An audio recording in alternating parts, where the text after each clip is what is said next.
This week's Parsha VayChi finds Yaakov at the end of his life. As Yaakov's condition worsened and it became apparent that he would soon be leaving this world, Yosef visited him with his own two sons, Manasseh and Ephraim, in order to receive a blessing from their grandfather before it was too late. But even before blessing them, Yaakov declared that his two grandsons, Ephraim and Manasseh, will be to him like his own two sons, Reuven and Shimon. What exactly did Yaakov have in mind when he made this statement? The Gemara in Horiot 6b says that Yaakov only had in mind that Ephraim and Manasseh should be entitled to a share in the land, meaning that just as Reuven and Shimon would receive a share or inheritance in the land, so too would Ephraim and Manasseh. How could Yaakov ensure that this would happen? Rashbam said that since God gave Yaakov the land, Yaakov was entitled to apportion it in any way that he saw fit. In order to make sure that Ephraim and Manasseh would both receive a portion, he essentially declared Yosef to be his Bechor, his firstborn, ensuring that Yosef would receive a double portion in the land. This double portion would then be split by Ephraim and Manasseh.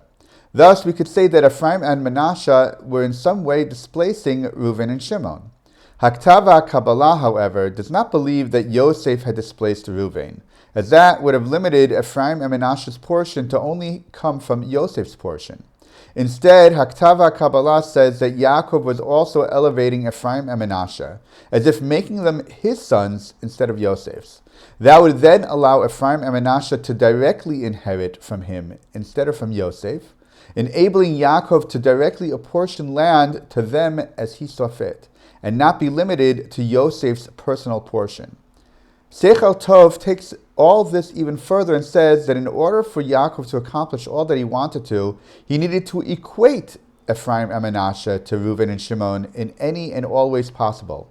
This meant that Ephraim and Manasseh would be upgraded and become full-fledged tribes, thereby entitling them to receive a portion of the land among any other privileges that they would be entitled to just for being a tribe.